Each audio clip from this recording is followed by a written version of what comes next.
Alexandre o Grande, um homem que chorou porque conquistar 2 milhões de milhas quadradas não lhe era suficiente. O caçador de glória só se preocupava com uma coisa: conquistar o mundo. Destemido na batalha, ele liderou seu exército durante 10 anos em uma onda de vitórias. No entanto, na Índia, ele enfrentou um desafio formidável de Porus. Apesar de ter sido ferido e ter perdido o cavalo, ele empurrou seus homens cansados para a frente, apenas para encontrar outro vasto exército indiano na margem oposta do rio. Exaustos e fracos, seus homens imploraram que ele encerrasse a campanha, mas o rei só se importava com a conquista. Isso marcou o começo do fim para ele. Famoso pelo hábito de beber, Alexandre adoeceu gravemente e certa noite caiu no mar.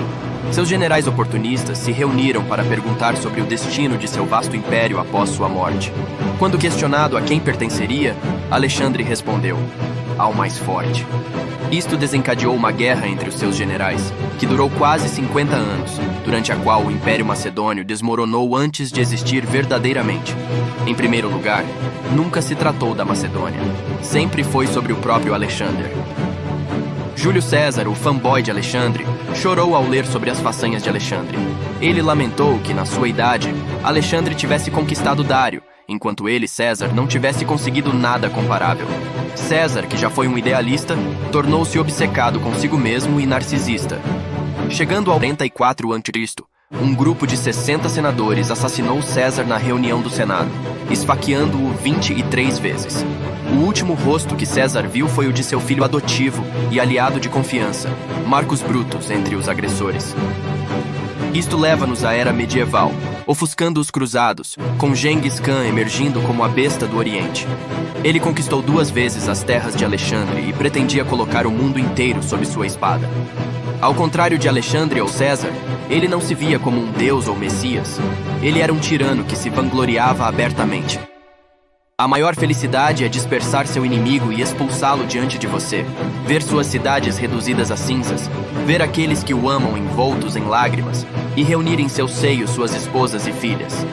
Vários relatos cercam sua morte, com Rashid al-Din escrevendo que foi vítima da peste bubônica. Marco Polo, o famoso viajante italiano, escreveu que Gengis Khan foi baleado enquanto estava a cavalo e sucumbiu a ferimentos alguns dias depois.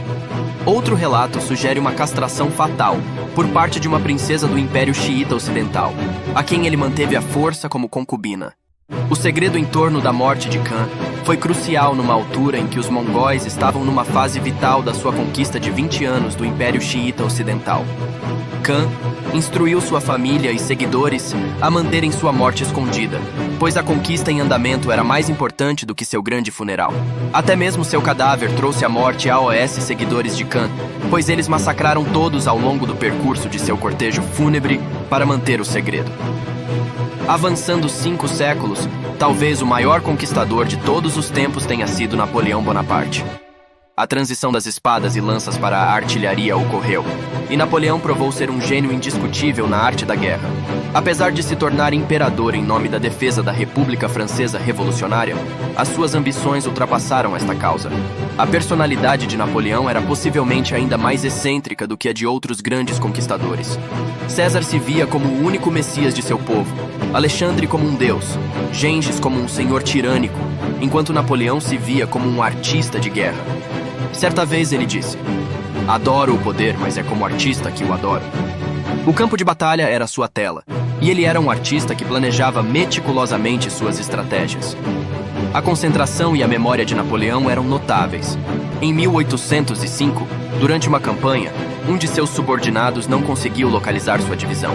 Enquanto os conselheiros pesquisavam mapas e papéis, o imperador informou ao oficial a localização atual de sua unidade pelas próximas 3 noites, juntamente com o status e a força da unidade. Seus subordinados militares ficaram maravilhados com sua capacidade de recordar tais detalhes.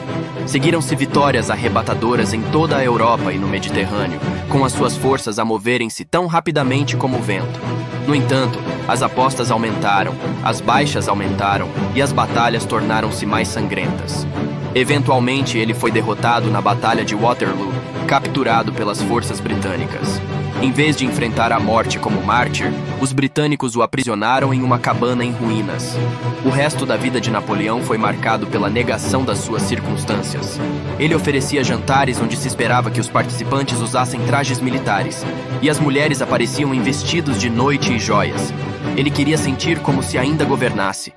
Anos de isolamento e solidão cobraram seu preço, e ele finalmente morreu em 5 de maio de 21, fazendo sua última confissão ao chefe do exército francês, Joséphine. Ele expressou seu amor por seu país, pela carreira militar e por sua esposa Joséphine. Isto marcou o fim dos 4 grandes conquistadores. Embora cada um tenha tido destinos diferentes, eles compartilharam um ponto em comum: todos morreram desejando mais.